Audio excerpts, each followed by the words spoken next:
What are the things that define us as a country? It's really pretty easy. The rule of law, certainly. The idea that the government may not act except pursuant to law. At its most basic, this is the right not to be detained by the government unless charged with violating a crime, with attendant rights to counsel and humane treatment.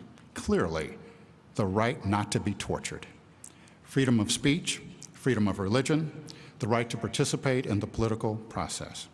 This right of participation being enjoyed by all without regard to race or ethnicity or gender or political viewpoint. All of these rights protected by an independent judiciary. No one openly disagrees with these fundamental rights. But there are now doubts that are creeping in about who these rights ought to be for. These doubts come from fear. Fear of those people over there that are not really like us. Fear that is projected onto people that are right here. This fear of others is corroding our confidence in basic democratic values. Our democracy is about interdependence and shared responsibilities. In Abraham Lincoln's famous formulation, government of the people, by the people, and for the people. That in turn depends on a confidence in the whole and what makes up the whole. Our country's enormous racial and ethnic diversity, drawn from all corners of the globe, is a potential source of great strength. And that strength from diversity is essential to thriving in today's complex world. But to obtain that strength depends on our ability to use and appreciate that diversity, to recognize it as an indispensable democratic value. It requires us to know ourselves and to have confidence in ourselves. We are an imperfect democracy. Not too many years ago, our country rejected the very idea of strength from diversity. That failure to appreciate our diversity undermined and scarred our democracy and resulted in our disgraceful legacy of racial oppression. We've made significant progress, but we still have issues regarding our democracy. Right now, my vantage point is the NAACP Legal Defense Fund. We're the country's first civil rights law firm. We're the country's first human rights law firm. I think we remain the country's finest human rights, civil rights law firm. And the mission of the Legal Defense Fund from its very first day, from Charles Houston, who thought it up, to Thurgood Marshall, who heads it, to right now, is literally to transform our country into a racially and ethnically inclusive democracy, okay? An humongous task. When LDF is founded 70 years ago, the challenges are almost incomprehensible to people today. It's hard for us to appreciate a world in which there are literally no rights that we would recognize today in existence. The right to vote doesn't exist for African Americans. We can't have jobs in certain categories at all. Some of our finest universities and colleges didn't let black people come in to school at all. At all. We had whole neighborhoods that were for white people only.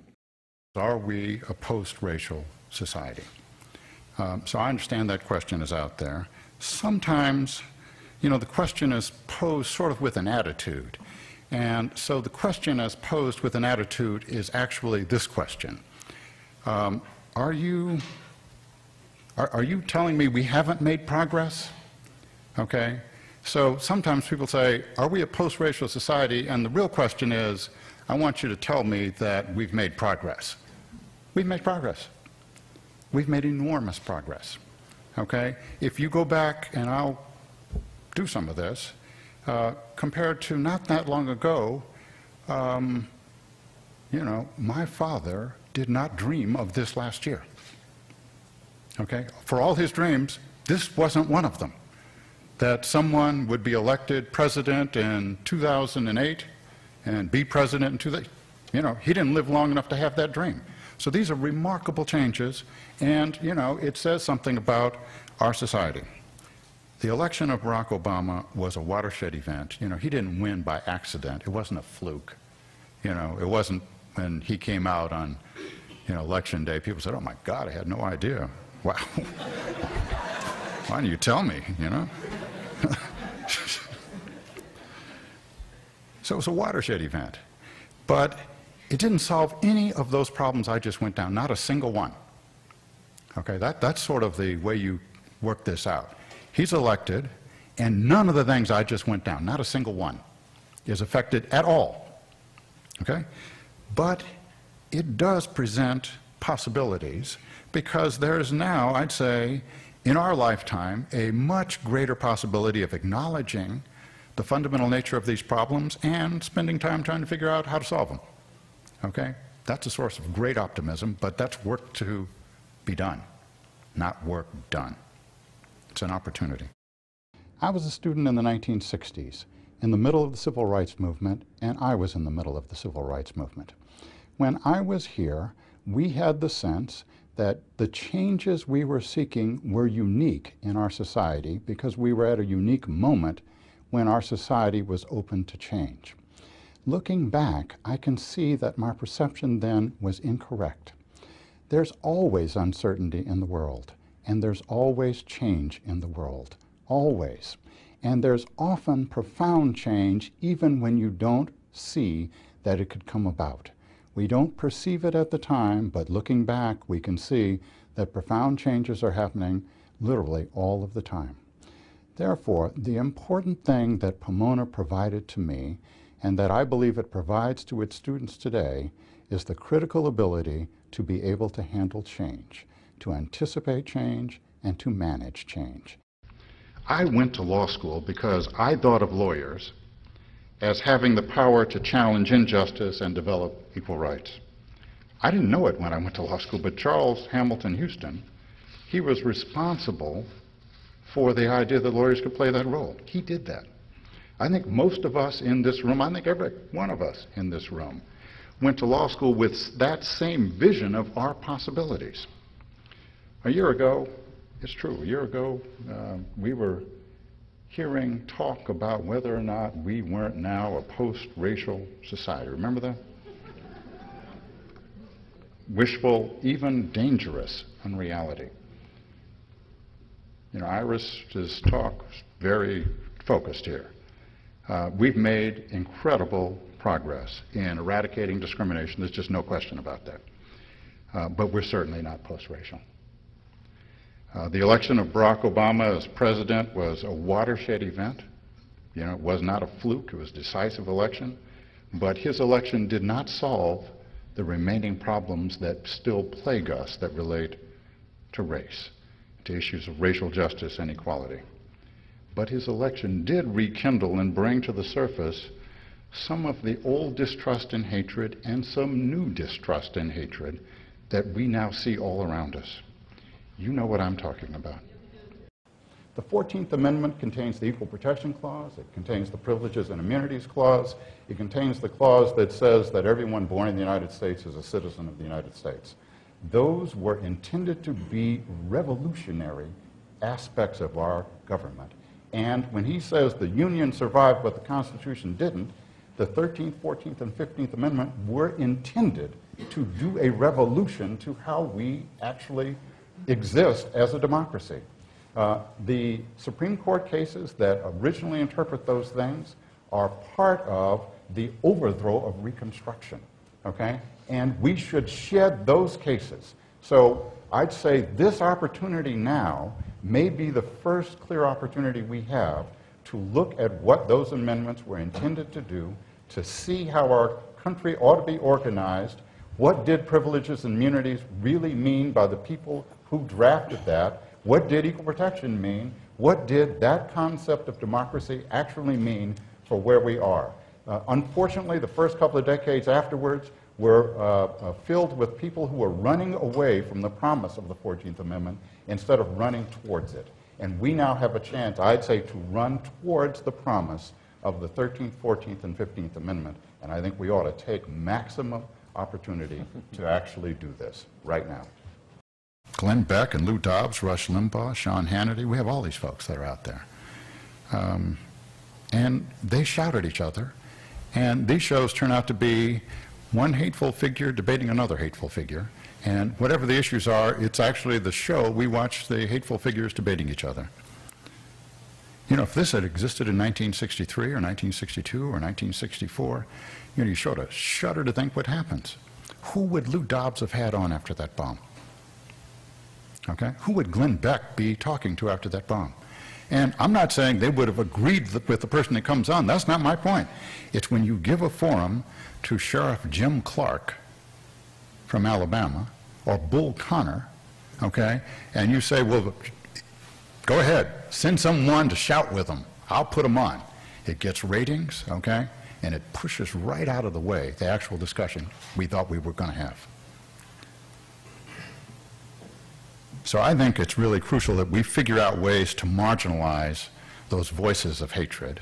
And I'd say one of the striking disappointments is that we've seen no major figure say, you know, there are disagreements out here, but I condemn the hatred. I condemn it. It should be out of, we shouldn't have it. The hatred we've seen, and if you watch these forums, you see how this works. The hatred is hatred that's directed at people that you don't know. It's directed at strangers. The people that shout each other at these forums, they don't know each other. It's very hard to have that kind of emotion with someone who is literally your neighbor and that you actually know. So we're a little too comfortable in our ignorance about ourselves. And we're too, you know, we're good at erecting barriers between each other. And I'd say that's the antithesis of community, or of the ideal of a thriving democracy. You know, racially diverse democracy really is a way of challenging just how you deal with race. If racially diverse democracy is to, I'd say, take place, it really matters that we be able to bridge and talk to each other as the peers I'm talking to. Because race is so easily used as a wedge issue, the way you insulate yourself is to say, actually, I know, Julia, that's not right. Those are three different questions. Do you want to give you the question she gave me? I'm sorry, I'm playing it. This is actually the emails. I'm only going to speak for a few minutes, and I thought I would talk about why and how I was inspired by Charles Hamilton Houston. Because I don't think you can tell these stories too many times. Charles Hamilton Houston lived virtually his entire life without the rights that everyone in this room almost takes for granted today. They didn't exist. When he was born, they weren't even aspirations. He was born in 1895. He was born the year Booker T. Washington gave a concession speech to white supremacy. Okay? He was born that year. And he lived in a grim reality. That was bleak reality for some. It was an energizing reality for him. Because he had an insight that all of us now take for granted. He saw that lawyers could challenge injustice and create rights. He saw the special role that lawyers could play in the fight for justice. We just take that for granted. And I think I said that, but I don't think you really appreciated those words I just used. Take Howard Law School. Some of you are graduates of Howard. As Ron said, I taught at Howard a couple of years ago. Howard Law School existed before Charles Hamilton Houston took the reins in 1929. But before he took the reins, it was an unaccredited night law school. He transformed it into a full-time accredited law school. Okay?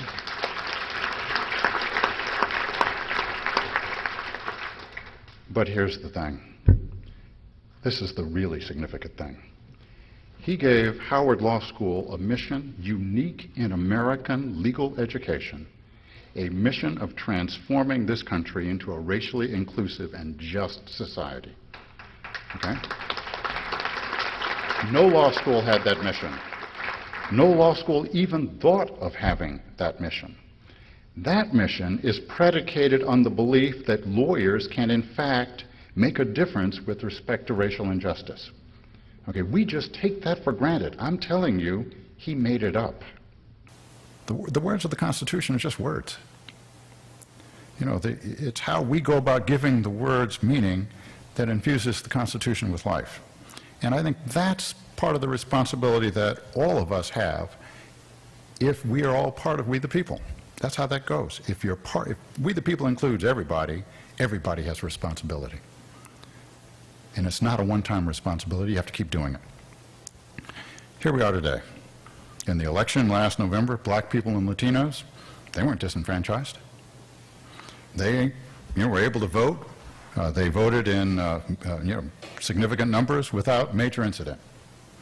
But that didn't happen because Mississippi and Alabama, take the states that sort of led the charge, in disenfranchising black people, and states that were the predicate for needing the Voting Rights Act. So none of that happened because Mississippi and Alabama refrained from their outrageous conduct in the run-up to the election. It happened because of the Voting Rights Act. The Voting Rights Act was the prophylactic that allowed us to have free and fair election. Issues of race are very, very resistant and persistent, and they often lurk just beneath the surface, and it's a mistake not to look beneath the surface. We didn't appreciate how interrelated some of these problems were 70 years ago, or that attempted solutions would generate responses that were not fully anticipated. White flight was not anticipated when Brown was decided. It just wasn't anticipated, which has changed the demographics of virtually every one of our major cities, and it has generated a new set of problems that have as their root how we deal with issues of race. I'm married to Gay McDougall. She is a very well-known international human rights lawyer. She helped run the elections in South Africa that Macau and I were observers to. She's currently the United Nations Special Rapporteur on minorities throughout the world. She does country visits to see how minorities are doing. So that's her vantage point. But from both of our vantage points, so on this we're going to agree, if you wanted to look into the question, how is a country doing with respect to issues of race? How is it doing with respect to its minority population? Here's how you do it. You would look at some small set of categories. I don't think any will surprise you. So you would look at education. How does educational attainment divide along racial or ethnic lines? You'd look at housing. Do you see housing segregation? Do you see different housing? Do you see inferior housing? Jobs, obviously you'd look at jobs. How does the employment picture look? Criminal justice system, obviously. Who is the criminal justice system targeting? Who's in prison? What kinds of crimes out there are causing the police to use their discretion? Is there a racial divide there? You'd look at healthcare. How are we doing on healthcare? You just look at that. You'd look at political participation, effective political participation. I think those are the categories. What happens to kids that drop out in the 10th grade that don't have, reading and writing skills, no proficiency, and they're out on the street?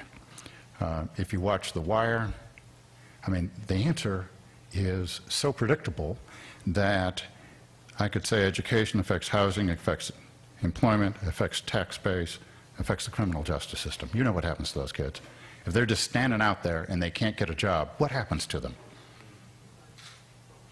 Okay? What happens to them?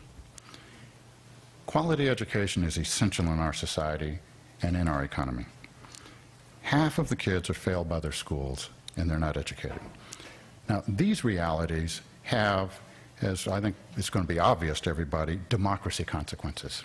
It changes You know, if you have a record, you're outside of our democracy. If you don't have a job, you're outside of our economy. The realities can lead to the moral undermining of our ability to see each other as peers, in the sense that I think a inclusive democracy is predicated on. That democracy only works if everybody can see themselves as fellow citizens, fellow members of a society.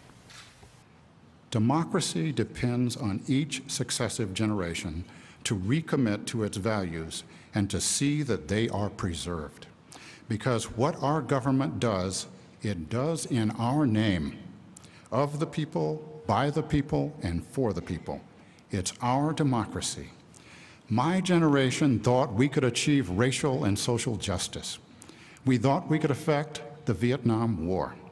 Perhaps more important, we thought we should do those things. We were confident and a little cocky. And in hindsight, sometimes quite simplistic, but committed and certainly not lacking in courage. It is not that we all went off to be activists, it's that we took these attitudes with us wherever we ended up. Those were exciting times, challenging times, times whose outcome was uncertain, like today. Nothing is certain except that these too are exciting times, challenging times, times that require commitment and courage. There are huge issues before us today. So what can any of us do individually? I think you all know the answer. You're a very special group of individuals from a very special college. Some of you are our future leaders. All of you can make an impact. You can bring commitment to these issues. You can bring courage to these issues. It's your turn. Make us proud. We're so used to the idea that lawyers can seek and obtain justice that we don't realize how radical that idea, Charles Houston's idea, we don't realize how radical that idea really was. The American Bar Association, for most of its existence, opposed that very idea. This Bar Association was created to embody that idea. To understand the present, we have to understand our past. We have to face the problems of race head-on. We have to acknowledge our considerable progress, and we've made really considerable progress, but we have to acknowledge the considerable remaining challenges. And when you look back on history, you know, you can be misled into thinking that progress is inevitable. So, you know, if I go back and I just recount those things I just recounted, you can be misled into thinking those things were just going to march on along all by themselves. It's not just incorrect, it's dangerous. Because it leads us to think that today we don't have any responsibility to deal with the issues we now have to confront. The Legal Defense Fund is dedicated to making us the democracy that we must become. So I think that means all of us have to be in this. You know, the statement I made almost at the beginning, that democracy at its core requires that all of the people be included in we the people. I think for that inclusive democracy to function, we have to see each other as peers, and we have to make sure that comes about. Strength through diversity and the importance of legal rights are key parts of the American experience and the American identity. With respect to diversity, we're probably the most diverse country on the earth, the result of extraordinary immigration over centuries, continuing to this day. Not that we have not had fundamental and sometimes catastrophic problems with respect to this diversity, but we've certainly come to understand its importance and even to embrace it. Yet, after September 11, we have seen the rise of the view that the United States does not need the rest of the world, that the concept of the United Nations is suspect, as are some historical allies. International agreements we had promoted only a few months before September 11 have been reevaluated, and some have sought to dismiss them. Some have acted as if we could, as the only military superpower, create a fortress America and relate to the rest of the world from from within that fortress. Even if that were possible, it would not be desirable. But it is clearly not possible. To say that there is a world economy sounds trite, but it also understates just how interrelated the world has become. Things we buy, food we eat, websites we visit, services we depend upon come from all over the world, as do our colleagues, our friends, our teachers, our co-workers. What happens over there, what we do over there, affects us all here. And today, we often know what happens around the world in real time, live. Avoiding globalization is no longer an available choice. The only choice is the terms under which we operate in the global community. Today, no nation can be an island. Democracy itself is always fragile, okay, just like community. And our profession, I think you all know, has special responsibilities with respect to our democracy. We rely disproportionately on lawyers. We rely on lawyers to interpret all these meanings I'm talking about. We rely on lawyers to actually do the things that they're responsible to do. We, the people, got to make sure all those things happen. We, the people of the United States, in order to form a more perfect union, establish justice, and ensure the domestic tranquility, provide for the common defense, promote the general welfare. That's the preamble.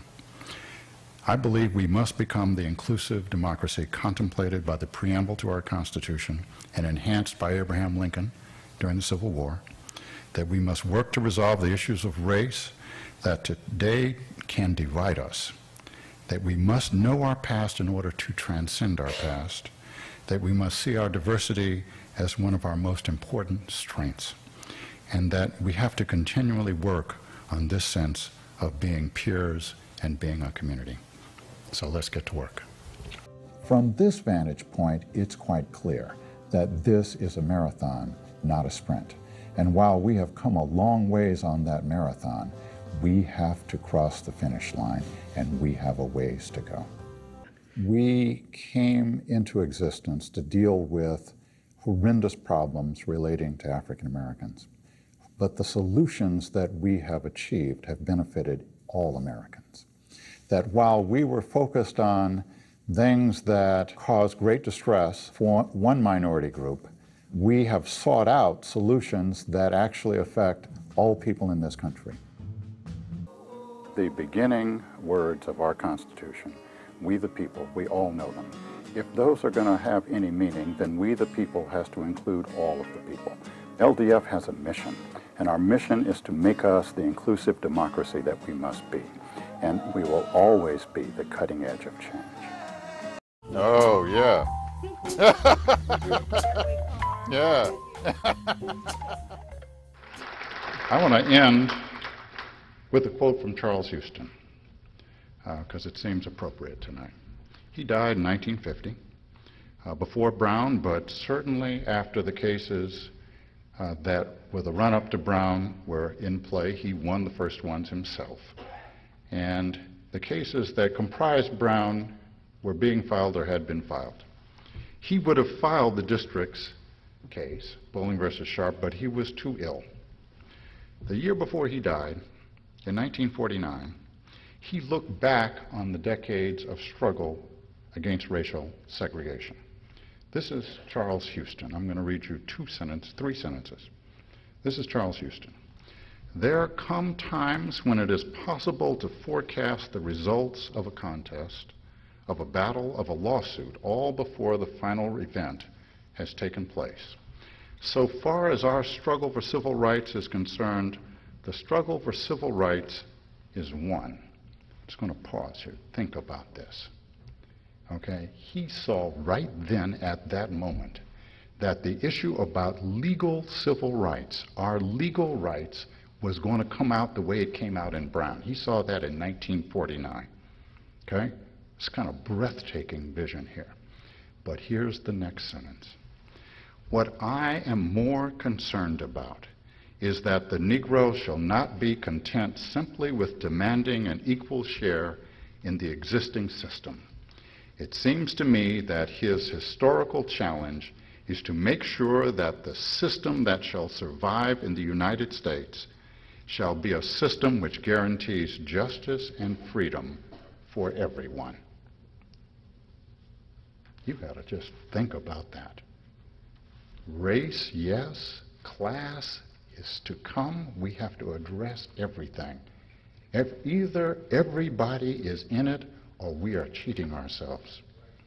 We the people has to include all of the people. Charles Houston saw that the larger battle was to ensure that there is, quote, a system that guarantees justice and freedom for everyone. That's the larger mission of the Legal Defense Fund. And it's the larger responsibility for all of us in this room here tonight. We all have work to do. Thank you very much, and let's get to work.